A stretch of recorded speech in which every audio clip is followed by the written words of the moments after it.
जब सुने के होई भोजपुरी गाना बस बजे के चाही गाना।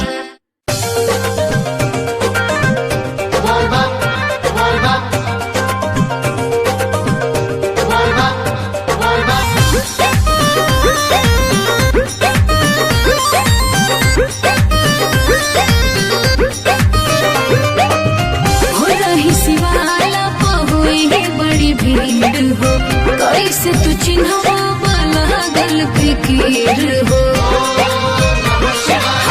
हो रही शिवाला पहुई बड़ी भीड़ हो कैसे तू चिन्हवा लागल फिकीर हो। हर गेरुआ कलर लिखल बोले बम पर जवन दिल बन के अच्छा जल ढारी कर ये जान उहे वाला साड़ी पहिन के जल ढारी कर ये जान उहे वाला साड़ी पहिन के।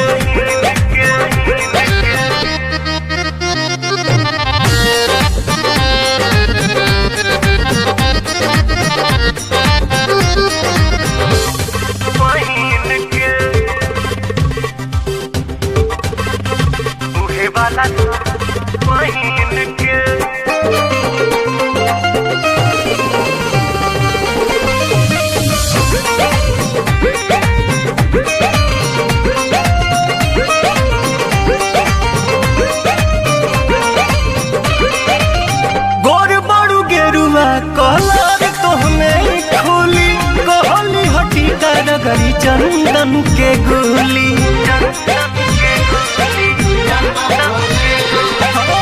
गोर बड़ू गेरुआ कलर तोहमें खुली कहली हटी गरी चंदन के गोली।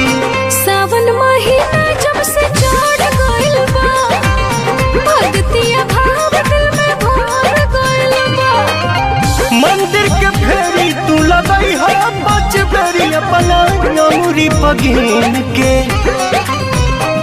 जल ढारी कर ये जान उहे वाला साड़ी पहिन के।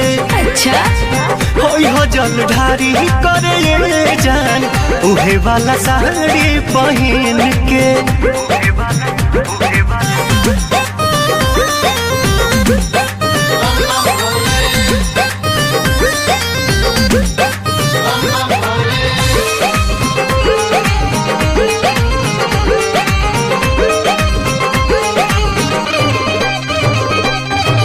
साचो कहीं लगता रुआ तना सुनर हो भोला कोरस केहू के लागे ना नजर हो।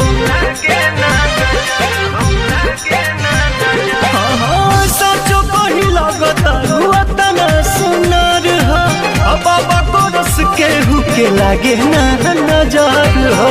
तोहरे ला भूखल माने सावनी सुमारी खुश भगवान मन अरुणा बिहारी पाके आशीर्वाद रखी शिव जी के याद ना भूल शुभ दिन के।